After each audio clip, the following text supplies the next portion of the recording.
Hey guys, welcome back into the final segment of the Court Report. I am Sarah Hecht, Orlando Williams. We are getting ready to rapid fire through your questions as well as talk about all of our keys to victory. We will give you ours. You should give us yours in the chat here. Trailblazers taking on the Cavaliers tonight. That, of course, LeBron James, Kyrie Irving, and one Mr. Hometown hero, Kevin Love from Lake Oswego. That'll be tonight. What are your keys to victory? Before that, I need to ask you guys, what are you doing next Thursday? Because I'll tell you what I'm doing, and that's going to the Bastille concert. It's gonna be awesome. You guys gotta get ready to rock with Bastille. Next Thursday on November 13th, enjoy multiple hits, including Bad Blood and their triple platinum song Pompeii. Love that song. To purchase your tickets for their show at the Theater of the Clouds at the Moda Center, visit rosequarter.com right now. It's gonna be a heck of a show. Gotta say, I really do love Bastille. They're a team that does a lot of great covers. It's going to be a wonderful show, wonderful way to spend a non-Blazer game night. And yes, I know I'm going to be missing the NBA on TNT, but it's worth it to me. Hope to see you guys there. It's going to be a really, really good time. All right, let's go ahead and hop into taking some rapid-fire questions and then, of course, getting to our keys to victory. Ooh, good question from Sly Poker Dog. He says, why aren't Sarah and Orlando enjoying a Sean's Red Session Ale on the show today? Nice segue, Sly. I really appreciate that you're bringing that up. If you guys have not heard, the legendary Bill Schonely has his own Sean's Red Ale through Pyramid Brewing. It released yesterday. You can get it here at the Moda Center. You can get it at other retailers around locally. And the best part is at the Pyramid Tap Room here in the Moda Center. So, of course, that's Schonely's tap room, as you know. The label, which is on the ale itself, is the iconic picture like this of Sean's. And they actually have a setup where you can put your face in that on the label. I'm so going to do that. Profile pic. Nice. It's going to be awesome. So nice job there. And we don't drink on the job, obviously, clearly. I will enjoy one later. That seems like a good option. I will enjoy one later. So thanks for bringing that up. All right. Let's get to asking one of these other questions, and then we'll share some of your guys' keys, which are coming through in the chat right now. Go ahead and pop your keys to victory in there, and we'll be talking about ours in just 1 second. But this question, another one from Brian Hansen. Thanks for being on the show, Brian. He says, out of timeouts, do we do the double screen or even the triple? It seems to work well with us. Yet, oh no, he says we do that. It seems to work well. Yes, it does. Yet he hasn't seen it in normal sets. Is that because it just takes too long to develop, or is Stotts just letting the game develop?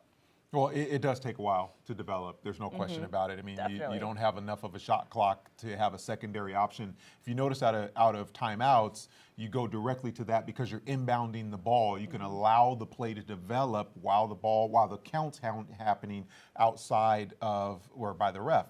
But when you're in the offensive set and you've got to bring the ball up the court, it's a whole different ball game. And if it doesn't materialize, then your second option becomes a rushed shot. So, yeah. You don't see as much of that. Absolutely. Yeah. All right, let's go ahead and hop into some of the keys to victory, guys. Orlando, I know you've got yours. They're interesting, guys. They're going to take some explanation, so pay attention because O's about to bring the knowledge. What are your keys to victory? So the first one I think is pretty straightforward, and it is hold the Cavs under 30 points in the first quarter. We've been giving up 30 points or more in the first quarter, which is indicative of the slow start. So we've got to improve. So that one's self-explanatory. The second one is we have to win the point guard matchup. And the matchup between... Easier said than done. Easier said than done. Dame and Kyrie are going to be catalysts for their teams. I know it sounds odd to say with LeBron James on the other team, but really because Dame has struggled with his shot, and that has impacted, I think, the rest of his game as well, the way he can distribute the basketball. His game is predicated on him scoring. Once that opens up, he can do a lot more things, and it opens up other players as well. So if he wins that matchup, that changes the entire dynamic of the game, in my opinion. So that's key number 2. Key number 3, LaMarcus Aldridge winning the power forward battle with Kevin Love. 2 of 3? 2 of 3. We have Isn't to that win amazing? 2 of 3. Seems like a logical thing, but that's terrifying. Like, if that's what the keys are, oh my gosh, you're terrifying. Well, I wouldn't say it if we weren't capable of doing it. If LaMarcus Aldridge, with the way he's been playing in the first few games, isn't capable of winning that battle with Kevin Love, then I wouldn't have definitely put that as a key. And if I didn't feel like Dame was due his breakout game, and what better game would it be to have it against his friend and rival, Kyrie Irving, then I wouldn't have said that either. So I think those are 2 highly probable incidents that will happen in this game tonight. Well, and with so much focus being on LeBron, if the Trailblazers were able to take that approach and say, hey, these are the one-on-one battles, we're going to let Nick and Wes handle LeBron, and then you two guys need to go to town, I think that is a very logical way to fight this battle tonight, and I like it. All right, and you know what? You're not the only one. This Blazers 247 has his keys in the chat, and he says, number one, LaMarcus has to outplay and outscore Kevin Love. If LeBron James is the only Cav that gets their points, it gives us a solid chance to get our rhythm going. I like that. Number two, play our game, not theirs. Disrupt their flow. Do not fall into their style of play. I like that. That's very similar to one of mine. And number three, defense ignites offense. It will do no good to find our rhythm on offense if we let them score at will. So I'm going to say that I really like your last key, but at the same time, if we turn this into a good old-fashioned Western shootout, we will win that. We will win We will win a shootout. Yes. No doubt in my doubt. mind. Right. Another setup here from Planet PDX. He says the key tonight has to be the matchup advantage for Wes.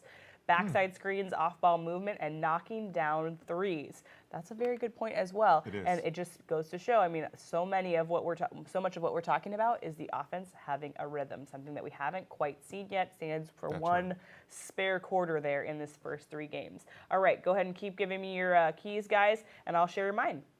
First, ball movement. I think that's one of the things that we saw in the preseason in kind of a weird way. I know that's an odd comparison, but when we do see the ball moving, that's when we're getting a lot more open looks. And the shots looked better against the Warriors when we were moving the ball, even though they weren't going in, because at that same time, the ball didn't really start moving until we had already established the fact that we were missing shots. Right. So if we can move the ball early in this one to allow and just kind of let things develop and play our game, like you said, then we're going to, I think, have a lot better chance at coming out on top. Second one, relax. We need to all just take a chill pill and relax and just play the game. Just play the game, guys. Have fun. It's okay, exactly. Yeah. And hot start, of course. That's coming off everywhere. And not even, let me rephrase that. Not even hot start. Just start well. Yes.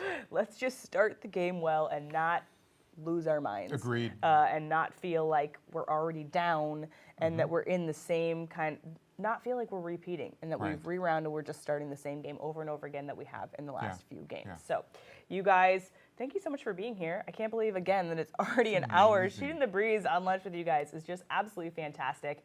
Reminder, I know you guys all know this, but for those of you that are just tuning in, you're a little late to the show. We'll be back on Thursday at noon taking your guys' questions. And tonight, Trailblazers taking on the Cavaliers. That one is on NBA TV. Mike and Mike will have the call there.